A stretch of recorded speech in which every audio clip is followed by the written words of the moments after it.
Kalian pernah gak sih merasa bahwa barang-barang yang kita miliki sudah sangat ketinggalan zaman?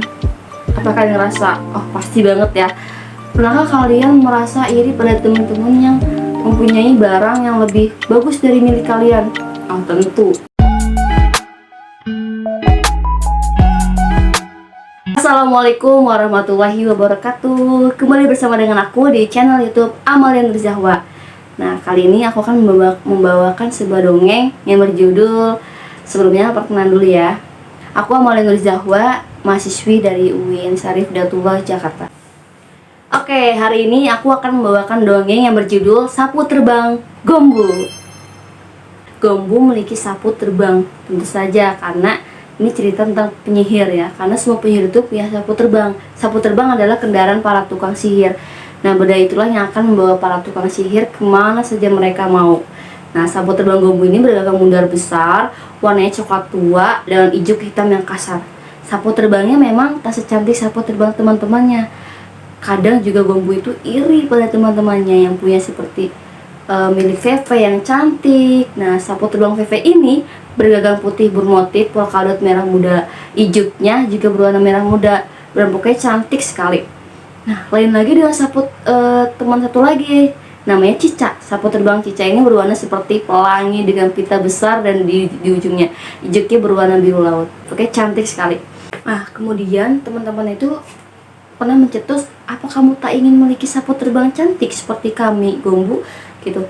Mungkin perasaan itu sangat membuat Gombu sakit hati. Gombu menggeleng ragu dan padahal sebenarnya dia itu ingin pengen punya sapu yang cantik, namun Gombu selalu ingat pesan ibunya.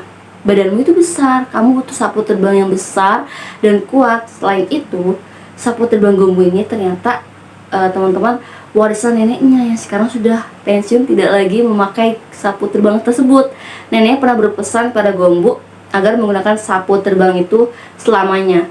Nah, dengan berkata, itu salah satu sapu terbang terbaik yang pernah diciptakan. Begitu kata nenek.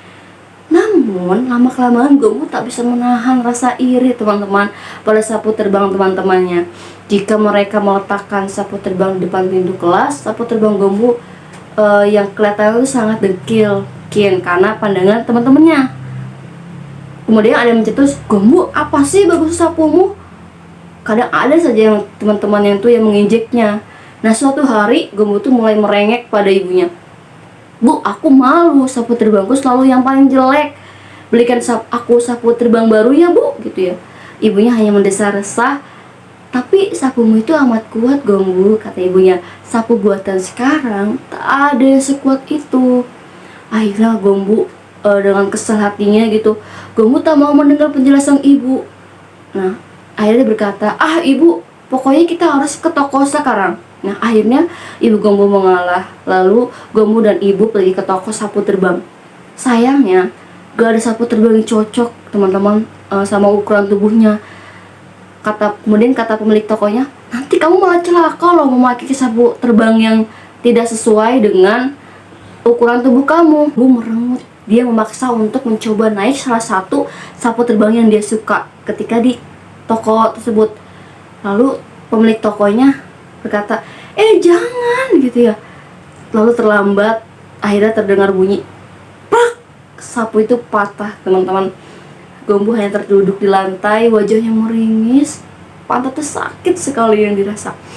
Sebenarnya dia tuh pengen nangis, tapi karena malu Gombu berusaha untuk tidak menangis di depan ibunya. Nah, ibu Gombu membantunya berdiri, lalu berkata, punya ide gitu ya, bagaimana kalau kita membeli cat dan beberapa pita, lalu nanti kita hiasi sapu tersebut menjadi cantik dan indah, cetus ibunya.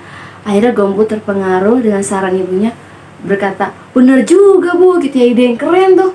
Lalu akhirnya mereka berdua pergi ke toko untuk membeli beberapa cat dan pita. Lalu akhirnya mencat barang dan Gombu melingkarkan beberapa helai pita berwarna-warni. Nah, sekarang sapu terbang Gombu cantik banget kan? Akhirnya Gombu gak lagi malu, meski tidak baru, sapu terbangnya tak kalah cantik dibandingkan milik teman-temannya. Dan yang paling penting, sapu terbang itu kuat. Akhirnya Gombu berkata, terima kasih banyak ibu, karena berkat saran ibu, sapu terbangku menjadi cantik dan indah. Walaupun tidak baru, aku tetap menyukainya. Sama-sama sayang, kepada Gombu. Yang penting kamu senang dan sapu itu tetap aman untukmu. Nah teman-teman, selesai sudah dongeng yang aku ceritain tadi. Pesan moralnya adalah, menurutku merasa ini adalah merupakan salah satu tanda bahwa rendahnya kepercayaan yang kita miliki atas diri kita, atau kata lain insecure ya. Kalian pernah gak sih merasa bahwa barang-barang yang kita miliki sudah sangat ketinggalan zaman? Apakah kalian ngerasa, oh pasti banget ya. Pernahkah kalian merasa iri pada teman-teman yang mempunyai barang yang lebih bagus dari milik kalian? Oh tentu. Lalu bagaimana mensiasati agar kita bisa mengurangi rasa insecure tersebut? Yang pertama adalah bangun kepercayaan kita kembali dengan mensyukuri semua yang telah kita miliki, semua yang telah diberikan Tuhan.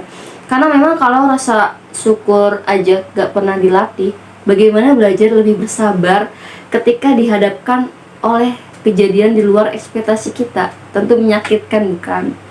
Karena oleh itu mengolah perasaan, respon itu lebih penting.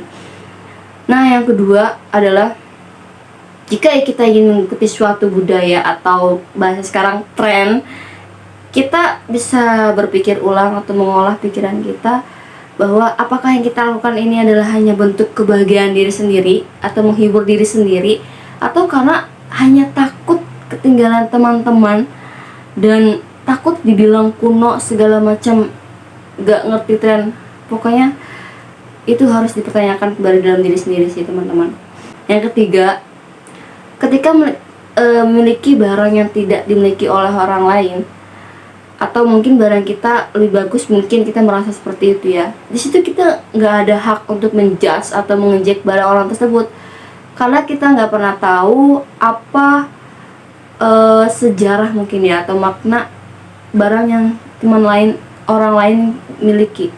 Mungkin barang-barang yang lebih kuat, atau mungkin barang yang lebih bermakna daripada kita, atau mungkin ada perjuangan yang lebih besar untuk mendapatkan barang tersebut yang kita nggak tahu, atau mungkin bahkan diwarisi oleh keluarga yang telah meninggal, kan kita tidak pernah tahu. Oke teman-teman, intinya adalah kita harus selalu bersyukur dan percaya diri. Kenapa? Karena itu merupakan kunci. Kalau kita bisa bersyukur, insya Allah kita bisa bahagia.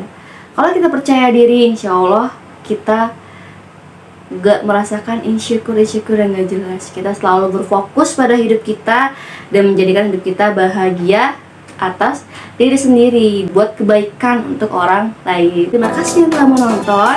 Wassalamualaikum warahmatullahi wabarakatuh. Jangan lupa like, comment, dan subscribe.